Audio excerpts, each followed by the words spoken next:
Punta nga pala tayo dito sa Super Health Center at ako nga pala ay nawalan ako ng wallet. Pero naibalik naman na sa akin. Kakagising ko nga pala dito that time at ngayon nga pala ay mag-scan care nga tayo gamit ang sunscreen natin at syempre ito nga palang ating toner ng New Glow Babe Beauty White Rejuve set natin. Anyway, hi, it's me! I'm Sayami! Pagkatapos nga lang pala natin mag-skincare, naglagay lang naman ako ng kaunting pangkilay, nagsuklay, at saka pati nag-lipstick nga pala gamit nitong Maybelline na waterproof and long-lasting. Nasa comment section yung link at bago pa nga ang lahat ay heto nga pala dumating na nga pala yung aking napakahihintay na Franco perfume. Ang perfume ni Ka-Dreamer sa bahoy. Sabi ko nga sa inyo, nung nakaraang vlog ko nga pala, nagpunta nga pala tayo, naimbitahan nga pala tayo nung kaibigan ng aking asawa na Chinese, ay doon tayo naglamon or nagsalo, nagkain, ay na habang nanonood nga pala ako ng live ni Ka-Dreamers at ayun nga, nabudol nga ako at ito nga, sinubukan ko na nga ipislit sa aking katawan. Damit yun ba? Damit. Tapos kung magpabangon, nilagay ko nga pala ulit sa lagayan dahil wala nga ako mapaglalagyan at ito na nga pala ang packaging nga niya. Pipicturean ko lang naman at bibidyon. O share ko na sa inyo, order na. Nasa yellow basket lang yan mga be.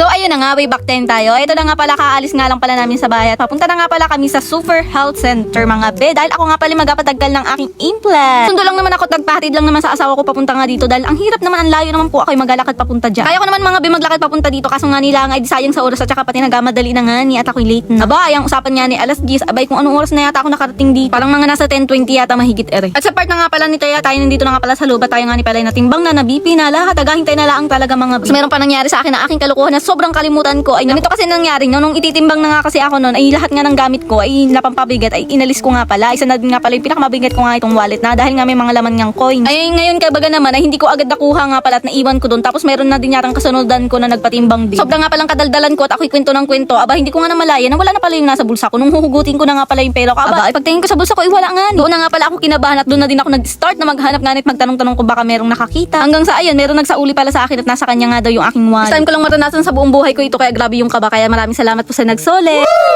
A few moments later.